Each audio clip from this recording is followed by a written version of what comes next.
DAIICT, जिसको आप DAIICT के नाम से जानते हैं, और एक ऐसी कॉलेज जहाँ पे बहुत सारे बच्चे एडमिशन लेना चाहते हैं, लेकिन वहाँ पे एडमिशन कैसे लिया जाएगा, वहाँ पे एडमिशन लेने के लिए आपके मार्क्स कितने होने चाहिए, उसका जो ऑरा है वो बहुत ही ज़्यादा खूबसूरत है। आपको गुड बॉस जेडबल मेंस में अगर ऐसे रिजल्ट आए तभी आप वहाँ पे एडमिशन ले सकते हैं। प्लेसमेंट देख लो भाई साहब, हाईएस्ट सैलरी वो 82 लाख पर एनम, मतलब साल का 82 लाख वो प्रोवाइड करते हैं। If you have that kind of knowledge, हमारा ड्रीम होता है कि इस कंपनी में हम काम करें, तो वो कंपनी में जाने के लिए आपको इंटरव्यू वहाँ पे नहीं देना पड़ेगा, कंपनी खुद आपको आपकी कॉलेज में लेने के लिए आएगी। आपने अच्छे रिजल्ट लाए हैं तो आपको स्कॉलरशिप भी प्रोवाइड करेगी। There are two type of the scholarship. DAIICT, जिसको आप DAIICT के नाम से जानते हैं, और एक ऐसी कॉलेज जहाँ पे बहुत सारे बच्चे एडमिशन लेना चाहते हैं, लेकिन वहाँ पे एडमिशन कैसे लिया जाएगा, वहाँ पे एडमिशन लेने के लिए आपके मार्क्स कितने होने चाहिए,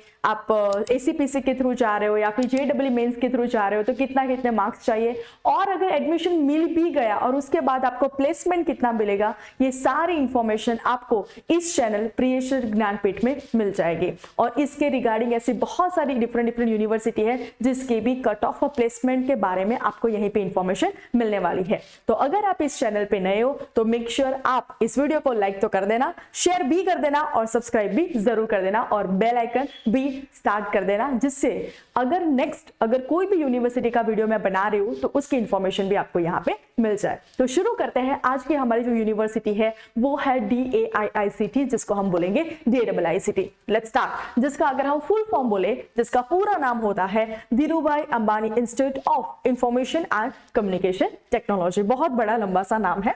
यूनिवर्सिटी भी इतनी ही लंबी है, द रीजन इसकी मैं गांधीनगर में रहती हूँ, और उसका जो ऑरा है वो बहुत ही ज्यादा खूबसूरत है। और वहां के अगर मैं बाईपास अगर जाती भी हूँ तो आपको ऐसा लगेगा कि नहीं, genuinely you are studying in a big university. Okay, start करते हैं। कॉलेज टाइप है, दो टाइप की कॉलेज आती है, गवर्नमेंट एंड प्राइवेट कॉलेज। ये जो इंस्टीट्यूट है वो प्राइवेट है, राइट। कोर्सेज अगर हम वहां के बात करें तो वहां पे चलते हैं BE BTech या फिर bachelor of engineering / technology. And university का नाम है DAIICT। बहुत सारी जैसे कि यूनिवर्सिटी आपने सुनी होगी, Gujarat university, Gujarat technological university, इसी तरह से इस यूनिवर्सिटी का खुद का नाम ही है DAIICT। रिकॉग्नाइजेशन की हम बात करें, AICT and NAAC accredited. NAAC accredited क्या है? National assessment accreditation centre. एक ऐसा सेंटर है जहां पे ऑल ओवर इंडिया में जितनी भी यूनिवर्सिटी है वो यूनिवर्सिटी को मार्क करती है। जिस तरह से यूनिवर्सिटी हमारे पेपर्स को कैसे मार्क करती है कि A आया, A+ आया, B आया, इसी तरह से ये भी मार्क करती है कि यूनिवर्सिटी किस लेवल की है। तो आप देख सकते हैं NACC इन्होंने इस यूनिवर्सिटी को A+ दिया है, मतलब टॉप नंबर की यूनिवर्सिटी है। अगर आपको इसमें एडमिशन मिल गया तो लाइफ का सबसे बड़ा जो ड्रीम और अचीवमेंट होता है ना, वो आपको मिल गया, ऐसा आप सोच लेना दोस्तों। ओके, बात करें एमिनिटीज, बिकॉज अगर जब भी हम यूनिवर्सिटी में एडमिशन लेते हैं तो डेफिनेटली देखते हैं कि वहां पे कौन सी फैसिलिटीज और एमिनिटीज हमें मिलने वाली है, जिसका हम पूरे 3-4 साल के लिए यूज करेंगे, राइट। तो वहां पे आपको बॉयज हॉस्टल मिल जाएगी, आपको सेंटर ऑफ एक्सेलेंस, मतलब बहुत सारे लोग वहां पे काम करेंगे आपके नॉलेज और इंप्रूवमेंट के लिए। गर्ल्स हॉस्टल मिल जाएगी और PG भी आपको वहां पे मिल जाएगा। फैसिलिटीज की हम बात करेंगे तो एयर कंडीशनिंग सारे रूम्स है, ऑडिटोरियम है, कंप्यूटर सेंटर है, स्टूडेंट्स के लिए काउंसलर भी है कि अगर आपको कुछ भी दिक्कत आती है तो आप उनसे बात कर सकते हो। अभी आजकल का जमाना है ऑब्वियसली फिटनेस के लिए, तो वहां पे जिम भी है आपके लिए, लाइब्रेरी है, वाईफाई है, एंटी रैगिंग सेल। जो सबसे ज्यादा प्रॉब्लम जो स्टूडेंट्स को आती है एंटी रैगिंग, तो वहां पे आपका नहीं होगा, तो डोंट वरी, जाने से आप टेंशन मत लेना। कैफे एरिया है, कॉन्फ्रेंस हॉल है, डिजास्टर मैनेजमेंट फैसिलिटीज है, लेबोरेटरी एंड थिएटर। बहुत सारी मजेदार वाली जो फैसिलिटीज है वो आपको वहां पे मिलने वाली है। लेकिन आपको क्या लगता है, इतनी सारी फैसिलिटीज आपको कम पैसे में मिल सकती है? डेफिनेटली नहीं। ये जमाना ही इतने ज्यादा जिस तरह से भाग रहा है, डेफिनेटली वहां की फीस भी ऐसे होने वाली है। तो चलो शुरू करते हैं आज का हमारा उसका फीस स्ट्रक्चर कि कितना है। तो अगर हम फीस स्ट्रक्चर की बात करें तो ट्यूशन फी, मतलब आपकी जो फर्स्ट सेमेस्टर एकेडमिक फी होती है वो है 1.5 लाख रुपया। मतलब अगर पूरे साल का कंसिडर करें तो 1.5 × 1.5 3 lakhs आपके हो जाएंगे। बात करें हम रजिस्ट्रेशन फी तो 2500 पर सेमेस्टर है उसका। पर सेमेस्टर में बोल रही हूँ तो ध्यान से सुनना, पर सेमेस्टर। नेक्स्ट है हमारा 25,000 एक ऐसी फी कॉजन डिपॉजिट जो आपका एकेडमिक ईयर शुरू हो उससे पहले ही वो आपसे ले लेते हैं, और जैसे ही आपका एकेडमिक ईयर कंप्लीट हो जाता है आपको वो 25,000 डिपॉजिट जो आपने पहले किए थे वो आपको रिफंडेबल है, वो आपको वापस मिल जाते हैं। यहाँ पे मैंने पूरा लिखा है refundable at the end of the program. Next है हॉस्टल रेंट। अगर आप बॉयज या फिर गर्ल्स हॉस्टल में वहां पे स्टे करते हो तो उसका जो रेंट है वो है 27,500 पर सेमेस्टर।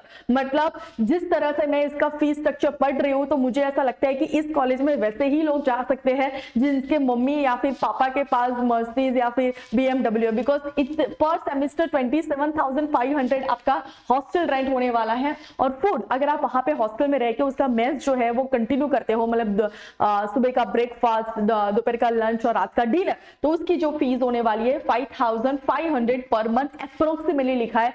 उससे ज्यादा और थोड़ा बहुत कम हो सकता है लेकिन मुझे लगता है उससे ज्यादा ही होगा। तो ये है हमारा पूरा फीस स्ट्रक्चर, आप देख सकते हो। उसका रेंट और मेस का एडवांस आपको देना पड़ता है, पहले ही खाना खाओ उससे पहले ही आपको उसके पैसे देने पड़ते हैं।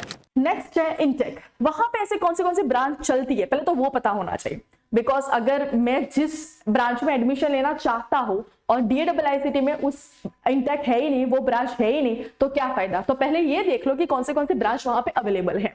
BA BTech electronics engineering, VLSI design and technology, BA BTech mathematics and computing, BA BTech honours in ICT ही बोला जाता है उसको, और BA BTech information and communication technology.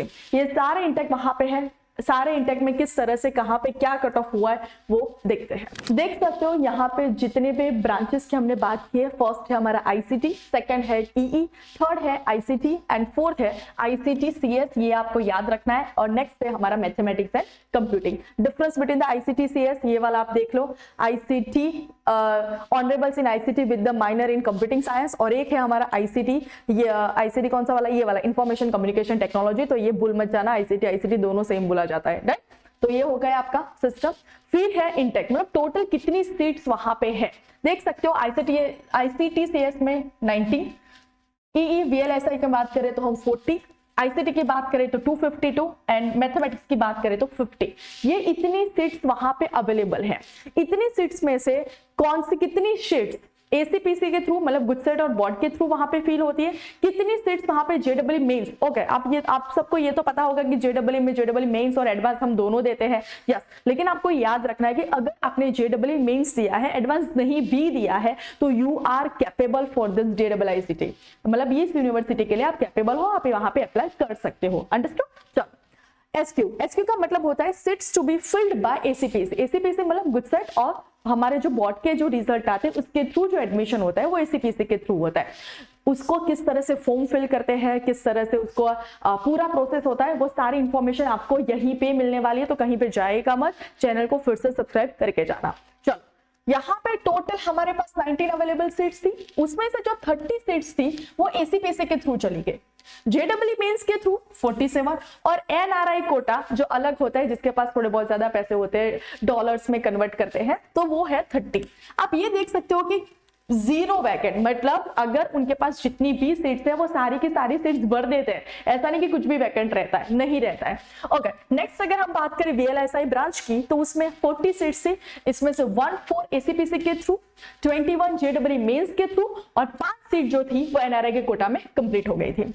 ICT की बात करें तो 252 ओवरऑल उनका सीट था, उसमें से 84 उन्होंने ACPC के थ्रू सबमिट किया, मतलब फिल की थी, 131 उन्होंने JEE मेंस के थ्रू और 37 उन्होंने NRI के थ्रू। बात करें हम MNC मैथमेटिक्स एंड कंप्यूटिंग की तो 50 सीट्स, उसमें से 17 सीट्स उन्होंने ACPC के थ्रू, 26 उन्होंने JEE मेंस के थ्रू और 7 सीटें उन्होंने NRI के थ्रू कंप्लीट किया था। अगर आपको ऐसा लगे कि मैंने गलती किया तो फिर से बोल देती हूँ, ये टोटल और ये टोटल लगा देना दोस्तों, सेम ही होगा और आपको ये वैकेंट सीट 0 ही मिलेंगे कंपलसरी। तो आप देख सकते हो कि कितनी अच्छी कॉलेज है, जितनी भी सीट्स है वो सारी की सारी फुल हो रही है।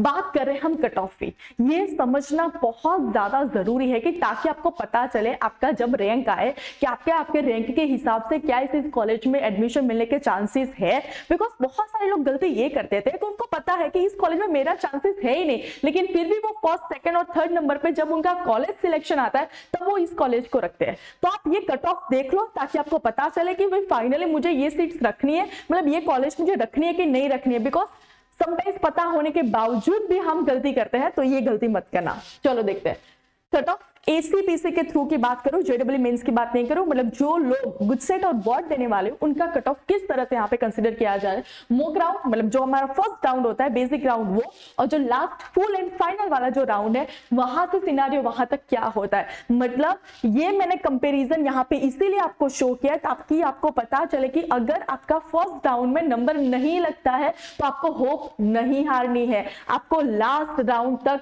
लगे रहना है, इसके थ्रू आपको पता चलेगा।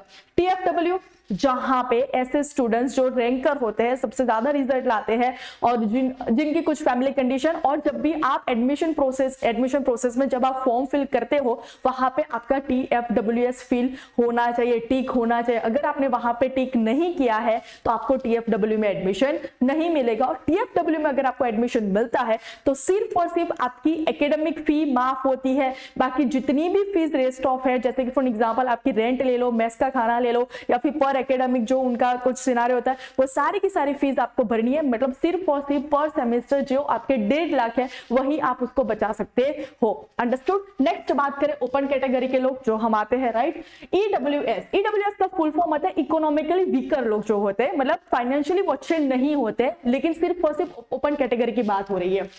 SC, BC, SC और ST सबको पता है। स्टार्ट करते हैं फर्स्ट। चारों ब्रांच है हमारे, MNC, ICTCS, ICT और E मतलब VLSI वाला। फर्स्ट राउंड में जो सेकंड नंबर था जिसका, है ना, सेकंड नंबर, उसको वो सीट अलोकेट हुई थी या फिर उससे अंदर, वो चेंज होके 33 तक पहुंच गए। मतलब ये 33 वाला और उससे अंदर वाले जितने भी लोग थे, अगर उन्होंने पहले से ही सोच लिया था, अगर ये मॉक राउंड देख के कि अभी हमारा तो यहाँ पे नंबर लगने वाला है नहीं, अगर वो थर्ड राउंड में अपना फॉर्म DAIICT में ना भरते तो क्या वो मिलती नहीं। मतलब हिम्मत नहीं हारनी है। देख सकते हो कि मेरिट डाउन होता है।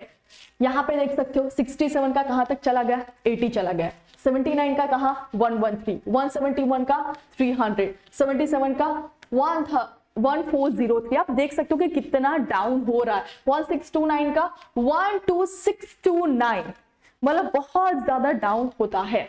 यहाँ पे 13 का 13 ही रहा, मतलब यहाँ पे वो जो जिसने पहले अपना सीट आजमा लिया था, मतलब मैं तो नहीं छोड़ूंगा, तो उसका वहां तक रहा। 57 का 85 हो गया, 80 का 120 हो गया, 136 का 460, 191 का 191 ही रहा, 3377 यहाँ पे वैकेंट। 36 का देख सकते हो, 36 का 35, मतलब डाउन भी होता है, ऐसा नहीं है कि हर बार ऐसा हो, इंक्रीज भी होता है। 131, 139, 149 का 167 हो गया, 319 का 515 हो गया, 695 का 1341, 8551 का 18285। मतलब इतने सारे जो कट ऑफ में आपको दिखा रही हूँ, आप इससे ये डेफिनेटली देख रहे हो कि किस तरह से ये जो कट ऑफ है वो मॉक राउंड से थर्ड राउंड तक जाते जाते डाउन होते रहते हैं। तो इसी तरह से VLSI की बात करें तो 56 का 95 हो गया, 199 का 290 हो गया, 217 का 347 हो गया, 397 का 678 हो गया, 1022 का 4118 हो गया, 10527 का 29914 हो गया। लेकिन अगर जनरल कैटेगरी, यहाँ पे ऑब्वियसली बहुत सारे बच्चे सारे कैटेगरी के देख रहे हैं, लेकिन जो लोग जनरल कैटेगरी में आ रहे हैं देख सकते हो कि उनका जो बेंचमार्क है अगर यहीं पे भी देखे तो कितनी ज्यादा हाई है। तो अगर ऐसे ही रैंक आए तभी आप अप्लाई करना। और ऐसे रैंक अगर आपको, बहुत सारे बच्चों की डिमांड हो रही है कि मैं पढ़ूंगा तो PDPU में पढ़ूंगा, मैं पढ़ूंगा तो DAIICT में पढ़ूंगा, लेकिन वो पढ़ने के लिए, वहां पे एडमिशन लेने के लिए आपको ऐसे रिजल्ट लाने पड़ेंगे। आपको गुडसेट, बोर्ड्स, जेईई मेंस में अगर ऐसे रिजल्ट आए तभी आप वहां पे एडमिशन ले सकते हो। कैसे रिजल्ट आए, अभी आपका नेक्स्ट क्वेश्चन है, कैसे रिजल्ट आए? तो ऐसे रिजल्ट आए। क्या रिजल्ट है? ये ब्रांच लिखी है मैंने, रैंक लिखा है, यहाँ पे PR लिखा है, और GSEB, CBSE और गुडसेट। कितने मार्क्स आपके होने चाहिए? मेन 3 सब्जेक्ट आपका मैथ्स या फिर बायो होगा, केमिस्ट्री होगा या फिर फिजिक्स होगा। अगर आपका बोर्ड में तीनों का टोटल 300 में से मोस्ट प्रोबेबली 292 या फिर 293 होना ही चाहिए if you want to study in DIICT college. Next, अगर आप CBSE में हो और आपका जो टोटल 220 है तो उसमें से मोस्ट प्रोबेबली 212 या फिर 213 ले लो, तभी आप सोचो कि आप अप्लाई कर सकते हो, अदरवाइज सोचना भी मत। और अगर हम गुडसेट की बात करें तो ओवरऑल आपका 115 होना चाहिए। डन। 120 में से 115 कितने में से, तो 120 में से इतना होना चाहिए। आप देख सकते हो कि ACPSC के थ्रू जो बोर्ड और गुडसेट में वहां पे जो सीट्स वहां पे फील होती है वो 33% है। मतलब जो लोग अगर आपको ऐसा बोल रहे हैं कि DIICT में जाने के लिए JEE मेंस के थ्रू ही आपको एडमिशन मिलता है, तो वो गलत बात है। अगर आपके बोर्ड और गुडसेट में भी अच्छे मार्क्स आते हैं तो आप DIICT में पढ़ सकते हो, तो आप ये मत छोड़ना उम्मीद। हाँ, JEE मेंस करो, दैट्स इट, बिकॉज उसकी सीट अवेलेबल ज्यादा है तो ऑब्वियसली वहां पे आपका चांसेस आने का भी ज्यादा हो जाता है, 52%, और NRI कोटा जो है वो 50%, राइट। तो ये है उसका सीटिंग अरेंजमेंट।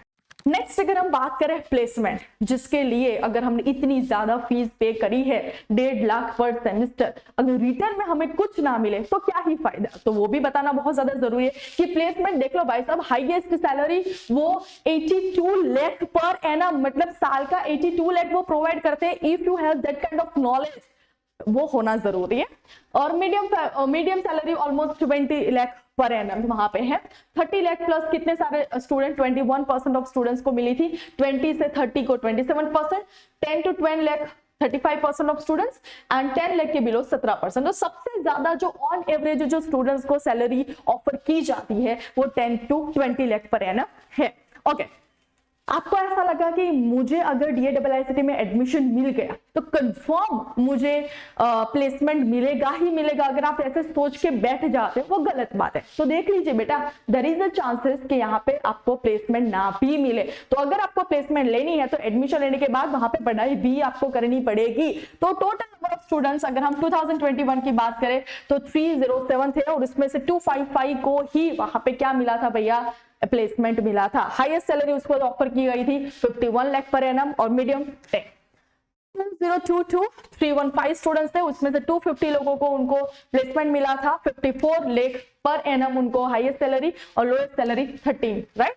और 2023 की हम बात करें तो टोटल स्टूडेंट्स थे हमारे 359, उसमें से स्टूडेंट्स 309 उनको प्लेसमेंट मिला था, हाईएस्ट सैलरी 82 और मीडियम 70। मतलब जिस तरह से ईयर बाय ईयर इंक्रीज हो रहा है वहां पे नंबर ऑफ स्टूडेंट्स तो बढ़ ही रहे हैं, 250, 309 नंबर ऑफ स्टूडेंट्स तो बढ़ते रहे, उसके साथ साथ आपके जो सैलरी का जो प्लेसमेंट है ना, मतलब आपको जो मिल रहा है पैकेज, वो भी हाई लेवल पे जा रहा है। कहां पे 51, कहां पे 54, और 2023 में 82 तक आ गया। तो आप सोचो कि 24, 25 में तो क्या ही होगा, लेकिन उसके लिए आपको उस टाइप का नॉलेज और प्रैक्टिकल नॉलेज बहुत होना जरूरी है। और look at the picture, look at the diagram, ये देख सकते हो कि ये है उसका इंक्रीमेंट, कि किस तरह से year by year DIICT college अपने काम के लिए और जिस तरह से स्टूडेंट्स के लिए कितनी ज्यादा हेल्पफुल रही है, और उसका जो ग्रोथ है वो कंटिन्यू ऊपर ही जा रहा है। नेक्स्ट, कौन से रिक्रूटेंट वहां पे आते हैं, कि आपको कौन सी वहां पे कंपनीज आएगी आपको वहां पे लेने के लिए। तो बहुत सारी अच्छी कंपनी है,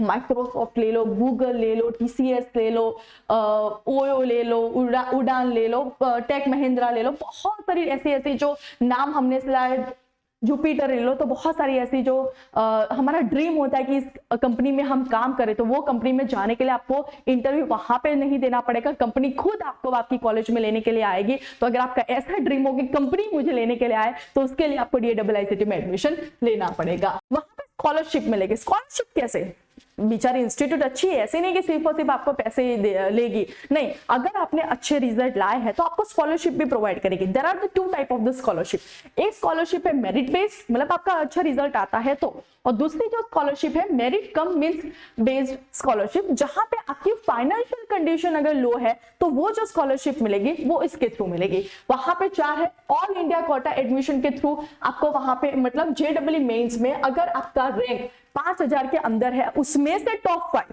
5000 के अंदर है तो मिल ही जाएगा, ऐसा नहीं 5000 के अंदर तो होना चाहिए, लेकिन उसमें से जो टॉप 5 स्टूडेंट्स आते हैं उनको ही ये स्कॉलरशिप मिलेगी। बात करें हम ACPSC के थ्रू, मतलब गुडसेट और बोर्ड के थ्रू, तो वहां पे एसीपीसी के आपका जो रैंक है वो 25 के अंदर होना चाहिए और उसमें से जो टॉप 3 स्टूडेंट्स हैं उनको ये स्कॉलरशिप मिलेगी।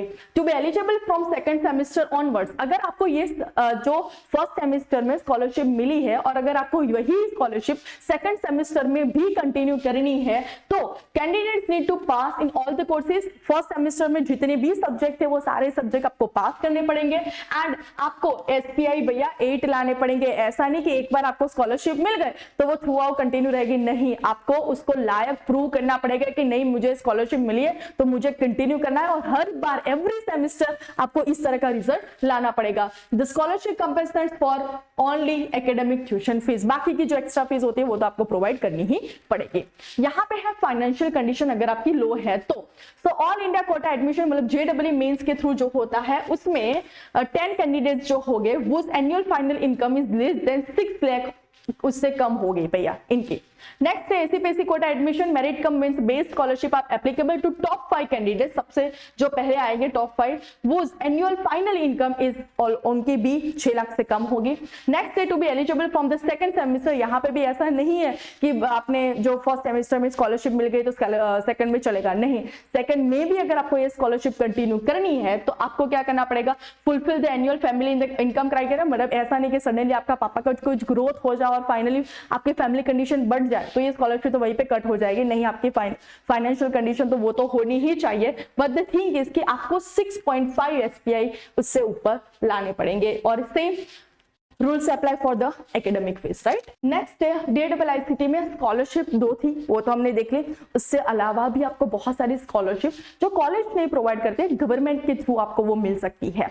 इसकी भी अगर आपको डिटेल वीडियो चाहिए मैं अभी आपको बता देती हूँ कौन से स्कॉलरशिप आपको मिल सकती है, लेकिन वो स्कॉलरशिप क्या है किस तरह से मिलती है उसके अगर आपको डिटेल वीडियो चाहिए तो आप मुझे कमेंट में जरूर बता दीजिएगा। अगर इस वीडियो देखने के बाद कहीं से भी आपको कोई भी क्वेश्चंस आते हैं क्वेश्चन के मुझे कमेंट कर देना जिसकी वजह से मुझे पता चले कि ऐसे क्वेश्चन आते हैं तो उसके रिगार्डिंग भी मैं अलग से वीडियो बना के वहां पे दे दूंगी।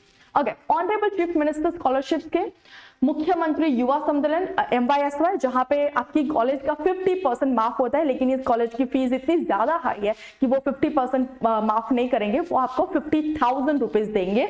Digital Gujarat portal and national scholarship portal, ये चारों। अगर आपको डीएआईसीटी में एडमिशन लेना है, उसकी इंक्वायरी करनी है, उसके कैंपस के बारे में देखना है, सो एंड सो कुछ भी रीजन है तो आपको कांटेक्ट कहाँ पे करना है, तो कांटेक्ट इन्फॉर्मेशन है, ये उसका एड्रेस है यहाँ पे दिया है मैंने, ये उसके कांटेक्ट नंबर है, ये उसका मेल आईडी है और ये है। तो यहाँ पे आप उसके थ्रू आप डीएआईसीटी के जो भी एडमिशन डिपार्टमेंट में जो भी काम हो जो भी वर्क करते हैं उनके साथ बात कर सकते हो। तो होप सो डीएआईसीटी के रिगार्डिंग जितनी भी आपकी क्वेरीज थी वो सारी खत्म हो गई होगी और ऐसे बहुत सारी कॉलेज के कट ऑफ प्लेसमेंट के बारे में आपको यहाँ पे इंफॉर्मेशन मिलने वाली है, तो कहीं मत जाएगा, इस चैनल को सब्सक्राइब जरूर कर दीजिएगा। और आप जितने भी ग्रुप्स में है मतलब आपके जो भी आपका स्कूल या फिर कॉलेज का ग्रुप्स है उस सारे ग्रुप्स में ये वीडियो की लिंक जरूर शेयर कर दीजिएगा।